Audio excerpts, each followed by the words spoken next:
આજના સમયમાં શરીરમાં દુખાવો, કમર ગરદનની સમસ્યા, ખોટા પોસ્ચર, લાંબા સમય સુધી બેસીને કામ કરવું કે એક્સરસાઇઝને લઈને અનેક સવાલો દરેક વ્યક્તિના મનમાં થતા હોય છે. પરંતુ ઘણીવાર આપણે આ સમસ્યાઓને ગંભીરતાથી લેતા જ નથી અથવા યોગ્ય માર્ગદર્શનના અભાવે જાતે જ ઉપાય કરવાનો પ્રયાસ કરતા હોઈએ છીએ. એટલે આજે ડોક્ટર ડાયરીના આ ખાસ કાર્યક્રમમાં આપણે એવા જ સામાન્ય પરંતુ મહત્વના સવાલોના જવાબ જાણીશું અને શરીરની વિવિધ સમસ્યાઓ યોગ્ય નિવારણ માટે શું કરવું જોઈએ તે પણ સમજીશું.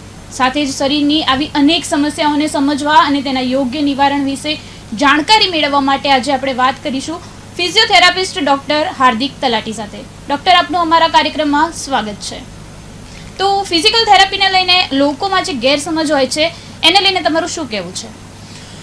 જી બેન, ફિઝિયોથેરાપીના રિલેટેડ જો તમને વાત કરું કે લોકોમાં ગેરસમજ એટલે છે કારણ કે લોકોને એવું છે કે ફિઝિયોથેરાપી એટલે હાથ અને પગ હલાવવા, અને જ્યારે કોઈ પણ ડૉક્ટરને બતાવવા જતા હોય છે, જેમ કે ઓર્થોપેડિકને બતાવવા જાય કે ક્યારે પણ, તો ત્યારે ડૉક્ટર્સ એમને એમ કહેતા હોય છે અને નાની મોટી કસરત એમને શીખવાડતા હોય છે કે તમારે આંગળીને પંજો લાવવાનો, તમારે ઢીંચણ વાળવાનું, એવું બધું જ્યારે ડૉક્ટરે પેશન્ટને કીધું હોય એટલે પેશન્ટને એમ લાગે કે ફિઝિયોથેરાપિસ્ટની કંઈ જરૂર નથી અને આપણે જાતે કરી શકીએ એમ છે.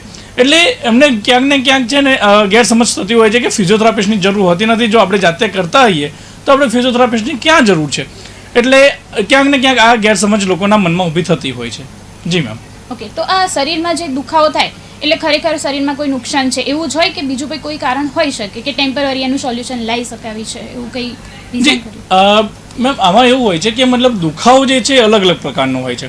ઘણા લોકોને એક્યુટ પેન હોય છે, ઘણા લોકોને ક્રોનિક પેન હોય છે. એક્યુટ પેન એવું કહેવાય કે જ્યારે કોઈ પણ તકલીફ થઈ હોય અને તરત જો એમને કોઈ પણ જાતનો દુખાવો થતો હોય બરાબર, તો એને આપણે એક્યુટ પેનમાં લઈ શકીએ. પણ ક્રોનિક પેન જે ઘણા સમયથી એમને પેન થતું આવે છે એને ક્રોનિક પેનમાં આપણે કહીએ. ફોર એક્ઝામ્પલ, જો આપણે જોવા જઈએ તો ઓન ફિલ્ડ જ્યારે કોઈ પણ ક્રિકેટરને કે કોઈ પણ સ્પોર્ટ્સ પર્સનને જ્યારે વાગતું હોય છે તો એ વખતે જે દુખાવો થતો હોય છે એને એક્યુટ પેન કહેવાય. એની ટ્રીટમેન્ટ અલગ હોય છે. અને જ્યારે આપણા ઘરમાં કોઈ વડીલ હોય ને વડીલને દુખાવો થતો હોય અને એ દુખાવો જો એમને એવું હોય કે હા હું નાના હતા કે અમે જવાન હતા ત્યારે અમને આ દુખાવો થયો તો અહીંયા વાગ્યું હતું અને એ દુખાવો હજી પણ અમને ત્યાંનો ત્યાં ચાલુ છે, તો એને આપણે ક્રોનિક પેનમાં. એટલે એક્યુટ પેન ને ક્રોનિક પેન એ પેનમાં આપણે તફાવતના આધારે એની ટ્રીટમેન્ટ નક્કી થતી હોય છે. ઓકે, તો આજે તમે ક્રોનિક પેનની વાત કરી, તો ક્રોનિક પેન મતલબ ડિસાઇડ કઈ રીતે કરવાનું? હમણાં તમે કહ્યું કે જે નાનપણમાં આપણે કંઈક કોઈ ઘા રહી ગયો હોય, એ થોડા ટાઈમમાં વાગ્યું હોય ને પછી ફરીથી દુખાવો પડે, એ જ કે પછી એવો કોઈ બનાવ ન પણ બન્યો હોય અને અચાનક પેન સ્ટાર્ટ થાય, તો કેટલા સમયને જે દુખાવો છે એ કેટલા સમય સુધીમાં આપણે એને કહી શકીએ કે હા આને ક્રોનિક કહી શકાય છે? એટલે આમાં કેવું હોય છે બેન કે જ્યારે કોઈ પણ વ્યક્તિ હોય એનું કામ સતત ને સતત ચાલુ જ હોય. ફોર એક્ઝામ્પલ, જો આપણે જોવા જઈએ તો કોઈ પણ વ્યક્તિ જે છે એ આપણે એક એક્ઝામ્પલ લઈ લઈએ કે કંડક્ટર. ફોર એક્ઝામ્પલ, કંડક્ટર એમની જે જોબ હોય છે આખો દિવસ ઊભા રહેવાની હોય છે, બસમાં ચડ ઉતર કરવાનું હોય છે. હવે જો તેઓને તેમની સીટ ન મળી હોય અને જો તેમને ઊભા રહેવાનું લાંબા સમય સુધી રહેતું હોય તો તેમને ઢીંચણમાં ક્યાંક ને ક્યાંક દુખાવો થતો હોય. પણ એ દુખાવો જે છે જવાનીના સ્ટેજમાં જે છે ઇગ્નોર કરતા હોય, ચાલશે વાંધો નહીં આવે એ રીતે ચાલતું હોય. પણ એ જ દુખાવો જ્યારે એ એમને ઉંમર વધતી જાય એમ એ દુખાવો ધીમે ધીમે વધતો જાય, જેને આપણે કહીએ કે ઉંમરની સાથે થતો ઘસારો અથવા ઉંમરની સાથે થતી તકલીફમાં આપણે એને લઈ શકીએ. તો આ જે તમે જે કીધું કે ક્રોનિક પેનની પરિભાષા આપણે કઈ રીતે વર્ણવી શકીએ, તો એની પરિભાષા એ થશે કે એક જ જગ્યાએ થતો દુખાવો ઘણા સમયથી જો રહેતો હોય તો એને આપણે ક્રોનિક પેન કહી શકીએ. જી બરાબર. તો આ તો જે કંડક્ટરની વાત કરી એ રીતે અત્યારે જોવા જઈએ તો યુવાનોમાં વધી રહ્યું છે કમરના દુખાવાનું જે પ્રોબ્લેમ છે એ, તો એની પાછળનું મુખ્ય કારણ શું લાગે છે તમને?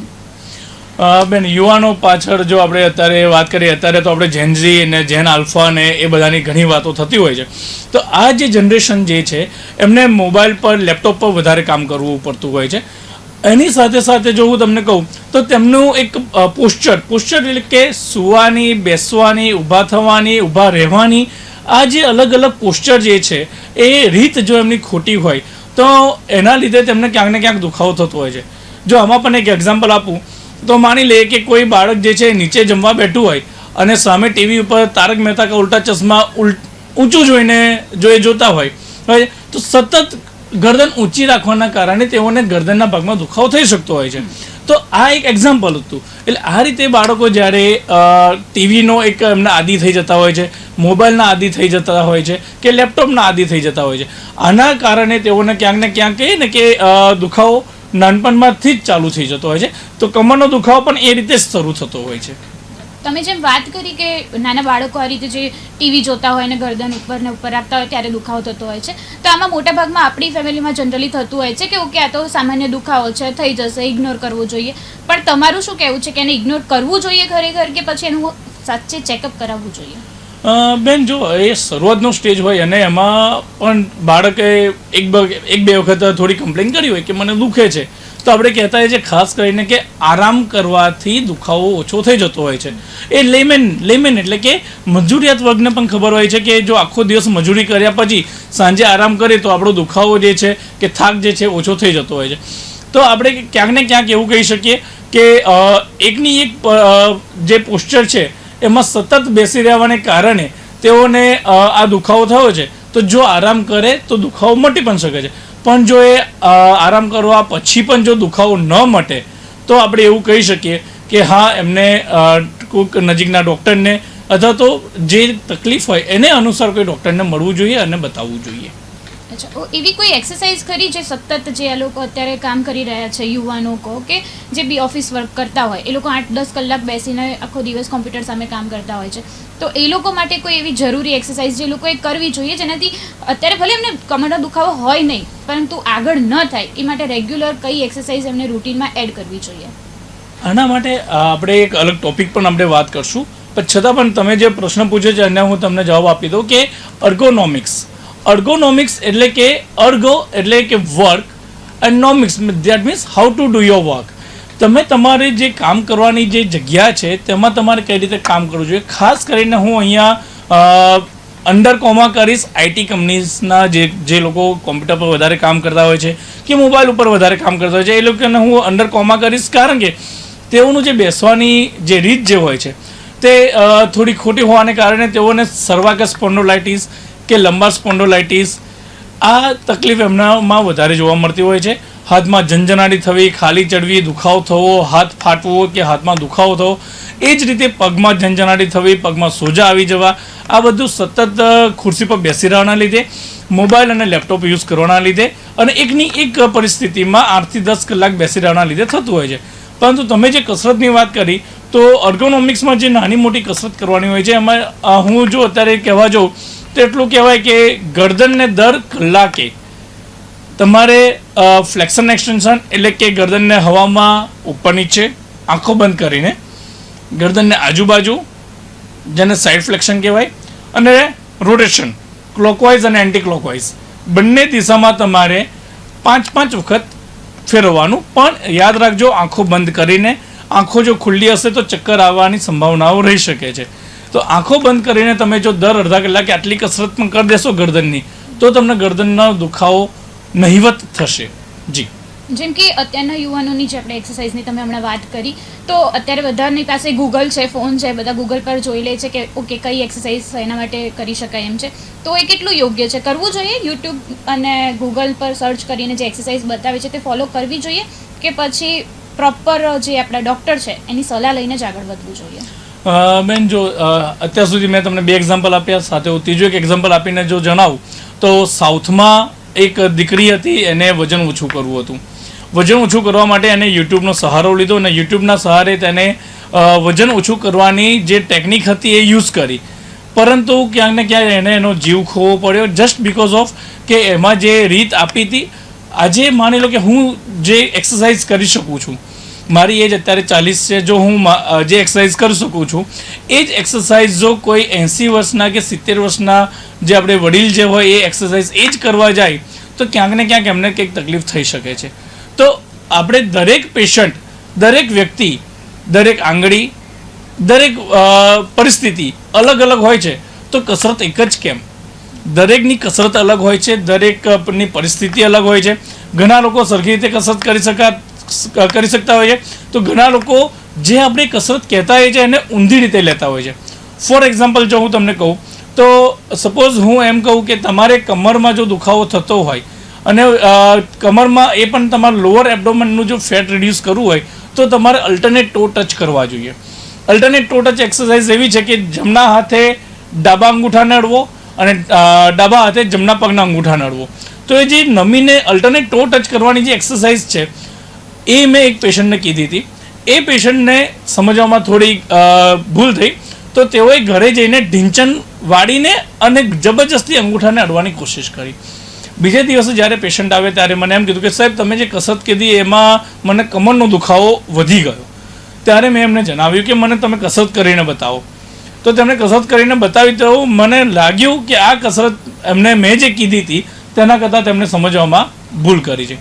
એટલે યુટ્યુબ પર કે તમારા વોટ્સએપ યુનિવર્સિટીમાં કે ગમે તે જગ્યાએ જો કોઈ પણ તમને એવા મેસેજીસ મળે છે કે તમે આમ કરવાથી તમારે આટલું ઓછું થશે કે તમે આ કસરત કરશો એમાં તમને જિંદગીમાં કદી કંઈ તકલીફ નહીં થાય, તો તમે તમારા નજીકના કોઈ પણ ડૉક્ટર અથવા તો તમારા ફેમિલી પર્સન અથવા તો તમારા ફેમિલી ફિઝિશિયનને પૂછીને અને પછી જ આગળ ડગલું ભરજો કે જેથી તમે જે કંઈ કરી રહ્યા છો તેના તમને પછી વશ મોટો ન થાય. જી મેમ. જે રીતે અત્યારે જીમનો ક્રેઝ વધી રહ્યો છે, જીમમાં લોકો જઈને વેઇટ ઓછું કરવાનું વધારે ફાવટ આવતી હોય છે લોકોને, કે જીમ અને ટ્રેન્ડ કહો કે પછી એકચ્યુઅલી એ લોકો ફોલો કરે છે એ તો આઈડિયા નથી, બટ જીમમાં હેવી વેઇટ ઉઠાવવાથી સ્પાઇન અથવા નીમાં કોઈ પ્રોબ્લેમ આવી શકે ખરી? એનાથી કોઈ જોખમ આવી શકે ખરી? જી મેમ, જીમમાં જે લોકો હેવી વેઇટ લિફ્ટિંગ કરે છે તેમના માટે મારે એક સલાહ એ આપવી છે કે તમે જીમ ટ્રેનર તમને હંમેશા કહેતા હશે કે તમે ઓછું વેઇટ લો અને રિપીટેશન વધારો, પરંતુ આજના જમાનામાં જે લોકો પ્રોટીન શેક લઈને અને કહીએ ને કે રાતોરાત એમને બોડી બનાવવી હોય છે, તો એ જે એક ગેલછા છે એના લીધે શું થાય છે કે તેઓ વધારે વજન લઈને અને ઓછા રિપીટેશન કરે છે. વધારે વજન લઈને ઓછા રિપીટેશન કરવાથી ખાસ કરીને શું થાય, ફોર એક્ઝામ્પલ માની લો કે ક્વોડ્રિસેપ્સની એક્સરસાઇઝ કરતા હોય તો ક્વોડ્રિસેપ્સની એક્સરસાઇઝ કરવામાં નીને આપણે એક્સટેન્ડ કરવાનો હોય છે. ની એક્સટેન્ડ કરવામાં એન્કલના ભાગમાં વેઇટ લટકાવવામાં આવતું હોય છે અને એ વેઇટ જો વધારે હોય અને એન્કલને સ્ટ્રેટ કરે કે એક્સટેન્ડ કરે, ઊંચું કરે, તો જો વેઇટ વધારે હોય અને રિપીટેશન ઓછા કરવાના હોય તો વેઇટ વધારને કારણે તેઓને ક્યાંક ને ક્યાંક ACL અથવા MCL એટલે કે એન્ટિરિયર ક્રુશિયટ લિગામેન્ટ અથવા તો મિડિયલ કોલેટરલ લિગામેન્ટમાં તેઓને પેઇન થતું હોય છે અને આ લિગામેન્ટમાં ઇન્જુરી થતી હોય છે. એ ઇન્જુરીના કારણે તેઓને કોન્ડ્રોમલાઇસિસ પટેલા કે એવી જે કન્ડિશન્સ જે છે એ ઘણી વખત ઊભી થતી હોય છે. તો ક્યાંક ને ક્યાંક જે રીતે તમે કીધું કે ઢીંચણમાં, એ જ રીતે કમરમાં જ્યારે માની લો કે પુશઅપ કરે છે કે સિટઅપ્સ કરે છે, તો એ વખતે તેઓ જ્યારે વેઇટ ઊંચું કરે અને વધારે પડતું વેઇટ ઉઠાવતા હોય તો તેમને કમરના ભાગમાં દબાણ આવી જતું હોય છે. આપણે ઘણા કેસીસ પણ જોયા છે કે ઓવર વેઇટ લિફ્ટિંગ કરવાને કારણે ઘણા લોકોને હાર્ટ એટેક જેવી પણ પરિસ્થિતિ ઊભી થતી હોય છે. તો તમે જ્યારે પણ જીમ કરો, જીમ એક ખોટી વસ્તુ નથી, બહુ સારી વસ્તુ છે, જીમ કરવી જોઈએ, રેગ્યુલર જીમ કરો, પરંતુ તમે કોઈ ના દેખરેખ હેઠળ કરો, કોઈ ફિઝિયોથેરાપિસ્ટ અથવા કોઈ જીમ ટ્રેનર હોય તેમના દેખરેખ હેઠળ કરો તો તમને 100% તેનું ચોક્કસ નિદાન અને સારામાં સારું રિઝલ્ટ પણ મળશે. પરંતુ હવે અહીંયા હું એક વસ્તુ એડ કરીશ કે ઓક્સફોર્ડ એન્ડ ડિલોમ ટેકનિક, આ ફિઝિયોથેરાપીમાં અને જે જીમ ટ્રેનર હોય છે તેમને ખબર જ હોય છે. ઓક્સફોર્ડ એન્ડ ડિલોમ ટેકનિકમાં એવું હોય છે કે ઓક્સફોર્ડ એમ કહે છે કે તમે વેઇટ લિફ્ટ કરો પણ ઓછું કરો અને રિપીટેશન વધારે કરો, અને ડિલોમ ટેકનિક એમ કહે છે કે તમે વેઇટ વધારે અને રિપીટેશન ઓછા કરો.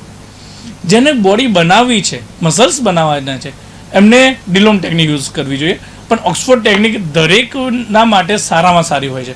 તો હું તો જે ડિલોમ ટેકનિક યુઝ કરે છે એને પણ એમ કહીશ કે તમે ઓછું વજન ઉચકીને વધારે રિપીટેશન કરશો તો તમને રિઝલ્ટ સારું પણ મળશે, લાંબા સમય મળશે, પણ વધારે સારું મળશે. જી મેમ. બરાબર. તો આપણે ઘણી વખત બધા જે બૂમો પાડતા હોય છે, વારંવાર પગમાં દુખાવો થતો હોય છે, ખેંચાણ આવતી હોય છે, શૂન્યપણું ફીલ થતું હોય છે, તો એ શેના સંકેત હોઈ શકે?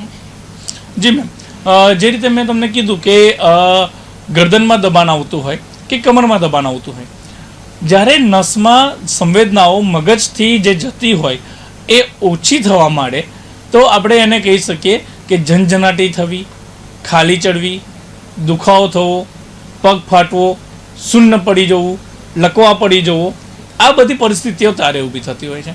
તમે જો ખાસ કરીને નાના લોકો જે હોય છે, નાનપણમાં બધા આમે મસ્તીખોર હોય, તો જ્યારે એ લોકો ઝાડ ઉપર ચડે અને ઝાડ પરથી પડતા હોય, અથવા તો ઉંમરલાયક લોકો જે છે એ ઝાડ પરથી ઝાડ પરથી બાથરૂમમાં લપસી જતા હોય, તો લપસી જવાને કારણે તેઓને કમરના ભાગમાં દબાણ આવી જતું હોય છે.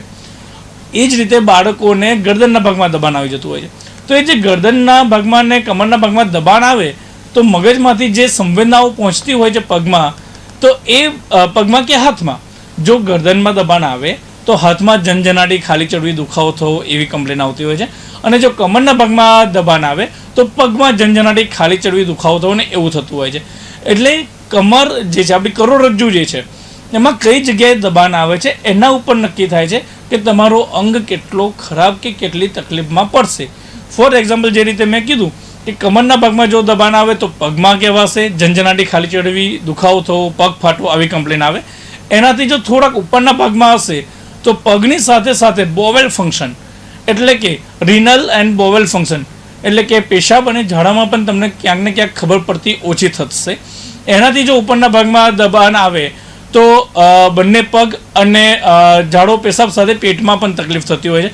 એના ઉપરના ભાગમાં જો તકલીફ થાય ગરદનના ભાગમાં, તો નીચે બંને પગ, બોવલ એન્ડ રિનલ ફંક્શન, બંને હાથ, એ રીતે ક્વોડ્રિપ્લિજિયા એટલે કે 4 હાથ અને મતલબ બંને હાથ ને બંને પગમાં તકલીફ પડી શકતી હોય છે. તો લેવલ ઓફ ઇન્જુરી ઉપર આ આખું જતું હોય છે કે ક્યાં કોને કેટલી તકલીફ હોય છે. જી મેમ. વૃદ્ધ લોકો માટે તમારું શું કહેવું છે કે વૃદ્ધ લોકો માટે બેલેન્સ અને ફોલ પ્રિવેન્શન માટે કઈ એક્સરસાઇઝ સૌથી વધારે ઉપયોગી થઈ શકે એમ છે? જી, વૃદ્ધો માટે જો આપણે જોવા જઈએ તો બેલેન્સ એક્ટિવિટીઝ માં જોઈએ તો દરેકના ઘરમાં રેલિંગ્સ તો હોય જ છે. જેમ કે આપણે કહીએ કે બહાર ગાર્ડનમાં પણ રેલિંગ્સ હોય છે, અથવા તો પછી જે આપણે વરાંડા હોય એમાં પણ રેલિંગ્સ હોય. રેલિંગ્સ પકડીને વારી ઘડી પગ ઊંચા નીચા કરવાના, એટલે કે ઢીંચણેથી પગ વાળવાનો અને જમણો પગ ઊંચો કરવાનો, પછી ડાબો પગ ઊંચો કરવાનો. એમ અલ્ટરનેટ પગ ઊંચા કરવાથી તમારા પગના મસલ્સ જે છે એને સ્ટ્રેન્થ મળશે, અને સ્ટ્રેન્થ મળવાને કારણે એને બેલેન્સ વધતું જશે. એટલે જે વૃદ્ધો જે મતલબ તકલીફમાં પડતા હોય છે કે બેલેન્સ નથી રહેતું, તો એમને બેલેન્સ વધારે થશે. બેલેન્સ બગડવાનું કારણ એ હોય છે કે એમને ઘસારો વધારે થતો હોય. જેમ કે બહેનોમાં કહીએ ને તો ઢીંચણનો ઘસારો વધારે હોય છે. 45 વર્ષ પછી જ્યારે બહેનોમાં માસિક આવતું બંધ થાય, જેને મેનોપોઝ કહેવાય છે, તો મેનોપોઝ થયા પછી જ્યારે શરીરમાં કેલ્શિયમ બનવાની જે પદ્ધતિ જે છે ધીમે ધીમે ઓછી થતી જતી હોય છે. તો હું અહીંયાથી તમારા ટીવીના માધ્યમથી દરેક બહેનોને પણ એ કહીશ કે 41 થી 45 વર્ષની ઉંમર જ્યારે થાય ત્યારે તમારે કેલ્શિયમ રીચ પ્રોડક્ટ વધારે ખાવા જોઈએ. ફોર એક્ઝામ્પલ, દૂધ છે, કેળા છે, લીલા શાકભાજી છે, મેથી છે, મેથીની ભાજી છે, નારંગી મોસંબીના જ્યુસ છે, એલોવેરા જે કુંવરપાઠું આપણે કહીએ છીએ તે છે, ડ્રમસ્ટિક એટલે કે આપણે સરગવાની શીંગો કહીએ છીએ. આ બધામાં કેલ્શિયમનું પ્રમાણ ખૂબ વધારે હોય છે. તો તમે આનું સેવન કરો કે જેથી તમારે 45 વર્ષ પછી જ્યારે મેનોપોઝ આવે તો તમને આ ઢીંચણ કે મતલબ કે શરીરમાં કેલ્શિયમ ઘટવાની જે પદ્ધતિ છે એ ક્યાંક ને ક્યાંક ઓછી થાય, અને તમને જે ઢીંચણમાં કમરમાં જે તકલીફ છે એ લાંબા સમય સુધી ન થાય. તેના માટે આપણે આટલું કરવું જોઈએ. અને જો ન કરી શકો આટલું તો તમારે સવારે કુના તડકામાં બેસવું જોઈએ. કુના તડકામાં બેસવાથી વિટામિન D3 એટલે કે કોલેકેલ્સિફેરોલનું સિન્થેસિસ થતું હોય છે, અને તેના કારણે પણ તમને મફતમાં વિટામિન D મળતું હોય છે. તો તમારે જો ખાવામાં ને એમાં જો તમને ન ફાવતું હોય તો તમે સવારે કુના તડકામાં બેસીને પણ વિટામિન D મેળવી શકો છો. તો આ રીતે તમે વિટામિન D મળવાથી તમારો ઢીંચણનો જે ઘસારો જે છે ઉંમર થતાં એ ન થાય. ઢીંચણનો ઘસારો ન થાય તો તમારું બેલેન્સ પણ જળવાઈ રહેશે. એટલે બેલેન્સ જળવાઈ રહેશે એટલે તમે તમારું રોજિંદુ કામ સરખી રીતે કરી શકશો. જી મેમ. હા, તો આપણે વાત કરી મેનોપોઝ માટે જે મહિલાઓ છે એમના વિશે. એક સવાલ એ મહિલાનો પણ છે કે જે લોકો હાલમાં પ્રસૂતિ થઈ હોય એમની, તે લોકોના પણ ઘણી વખત પ્રશ્ન રહેતા હોય છે કે લોકો જ્યારે સવારમાં ઉઠતા હોય છે ત્યારે લોકો જ્યારે જમીન પર પગ મૂકે ત્યારે એક અલગ એમને જે દર્દ થતો હોય છે અનુભવ એનો, એ શું હોય છે અને એના માટે શું કરવું જોઈએ કે ન થાય? ક્યારેક કોઈ કહેતું હોય છે કે નસ ચડી ગઈ છે, પગ મૂકતાની સાથે પગમાં દુખાવો થાય છે, તો એનું કારણ શું છે અને એના માટે શું પ્રિકોશન્સ રાખવા જોઈએ? જી બેન, બહુ સરસ પ્રશ્ન પૂછ્યો તમે કે જ્યારે કોઈ પણ વ્યક્તિ સવારે વહેલા પગ મૂકે અને એમને એડીના ભાગમાં એક પિન ચૂભતી હોય એવું લાગતું હોય, એને અમારી ફિઝિયોથેરાપીને અને મેડિકલ ભાષામાં અમે એને કેલ્કેનિયમ સ્પર કહીએ છીએ. કેલ્કેનિયમ એટલે કે જે એડીનું જે હાડકું જે છે એ હાડકું તમે જો ખાસ કરીને બહેનોમાં એક કુટેવ કહી શકીએ આપણે કે એ ઠેકડો મારીને ચાલતા હોય છે. ઠેકડો મારીને જ્યારે તમે ચાલો તો તમારો જે એડીનો ભાગ છે એ જેટલો જોરથી પછડાય છે જમીન ઉપર એટલો જ ફોર્સ જમીનમાંથી પાછો આવે છે. ન્યૂટનનો ત્રીજો નિયમ આઘાત અને પ્રત્યાઘાતનો. એટલે તમે જેટલું જોરથી એડીને પછાડશો એટલો જ ફોર્સ પાછો આવશે અને એ ફોર્સ જે પાછો આવે છે એ ક્યાંક ને ક્યાંક તમારી એડીને, ઢીંચણને, કમરને આ રીતે એ જે ભાગ જે છે એ આગળ જતો હોય છે અને દુખાવો કરતું હોય છે. હવે એ જે દુખાવો જે થઈ રહ્યો છે એ જે ફોર્સ જે પાછો આવ્યો એ એડીના ભાગમાં જ્યારે અટકી જતો હોય તો ત્યાં એડીના ભાગમાં એક નાનું અમથું ફ્રેક્ચર કરતું હોય છે અને એ જે ફ્રેક્ચરમાંથી હાડકી બહાર નીકળે એને કહેવાય છે કેલ્કિનમ સ્પર. હવે આ જે કેલ્કિનમ સ્પર જે છે તમે સવારે પહેલો જ્યારે પગ મૂકો તો તમને ટાંકણીની જેમ ચૂભે અને એ ચૂભે એના લીધે તમને ચાલવામાં તકલીફ થતી હોય, સવારે દુખાવો થતો હોય. એનું પ્રિવેન્શન કઈ રીતે કરવું? પ્રિવેન્શનનો એક સરસ રસ્તો એ છે કે તમે ઘરમાં સ્લીપર કે ચપ્પલ એવું કંઈક પહેરવાનું રાખો. જો તમે કામ કરતા હો તો તમે સિલિકોન પેડ આવે છે તો સિલિકોન પેડ પણ તમે પહેરી શકો છો તમારા શૂની અંદર કે તમારા ચપ્પલની અંદર ચોંટાડીને પણ તમે પહેરી શકો છો. જેનાથી ન્યૂટનનો ત્રીજો નિયમ જે છે પ્રત્યાઘાતનો એને આપણે ડિસ્ટ્રોય કરીને અને જે ફોર્સ પાછો જે આવે છે એને આપણે અટકાવી શકીએ અને તમારો જે ઢીંચણનો દુખાવો છે એ ક્યાંક ને ક્યાંક બચી જાય. સોરી, એડીનો દુખાવો જે છે જે કેલ્કિનમ સ્પર મેં કીધું એ તમારે બચી જાય. જી મેમ. ઓકે, અત્યારે એક સાંભળવા મળ્યું છે કે અમુક જે ડૉક્ટર છે એના માટે કહેવામાં આવે છે કે ફિઝિયોથેરાપિસ્ટ છે એમને ડૉક્ટર ન કહી શકાય, તો એના માટે તમે શું કહેશો કે એ લોકોને ડૉક્ટર શા માટે સંબોધી ન શકાય? મેમ, હવે આજના અત્યારે પરિસ્થિતિમાં એવું છે કે એક ડૉક્ટર હંમેશા બીજા ડૉક્ટરને એમ કહેતા હોય છે કે તમે ડૉક્ટર નથી કહેવાતા. પરંતુ હું જો ફિઝિયોથેરાપિસ્ટ તરીકે કહેવા માંગુ તો યસ, વી ફિઝિયોથેરાપિસ્ટ આર ડૉક્ટર્સ. કઈ રીતે? તો હું તમને બહુ સાદી ભાષામાં સમજાવું કે જ્યારે ઓપરેશન થઈ જાય છે કોઈ પણ પેશન્ટનું કે કોઈ પણ પરિસ્થિતિમાંથી જ્યારે એ બહાર નીકળી જાય છે તો આપણે એને એવું કહીએ છીએ કે એ એની પરિસ્થિતિમાંથી જે રોજિંદી જીવનની જે નોર્મલ પરિસ્થિતિ છે તેમાંથી તેઓ બહાર નીકળી ગયા છે તો અમે એને રિહેબિલિટેટ કરીએ છીએ. તો ફિઝિયોથેરાપિસ્ટ જે છે એ પેશન્ટને હીલ કરે છે, પેનમાંથી એમને બહાર કાઢે છે. બીજી વસ્તુ, ફિઝિયોથેરાપિસ્ટ જે છે એ એમને રિહેબિલિટેટ કરે છે. રિહેબિલિટેટ કરવું મતલબ તેમને તેમની રોજિંદી નોર્મલ લાઈફમાં પાછા લાવવા. રિહેબિલિટેટ કરવું એટલે કોઈને નવી જિંદગી આપવા બરાબર છે. હવે નવી જિંદગી જે છે એ આપણે સૌ જાણીએ છીએ, તમે હું સૌ જાણીએ છીએ કે આ દુનિયામાં નવી જિંદગી કોણ આપી શકે છે? તો એ છે ફક્ત ભગવાન. અને આપણા અર્થમાં કે આપણા પૃથ્વી પર જો ભગવાનનો દરજ્જો કોઈને આપવામાં આવે છે તો તે છે ડૉક્ટર. તો યસ, ફિઝિયોથેરાપિસ્ટ આ ડૉક્ટર. તો એટલે હું આ વાતને અહીંયા કન્ક્લુડ કરીશ કે yes, we are doctor and we are proudly doctors. જી મેમ.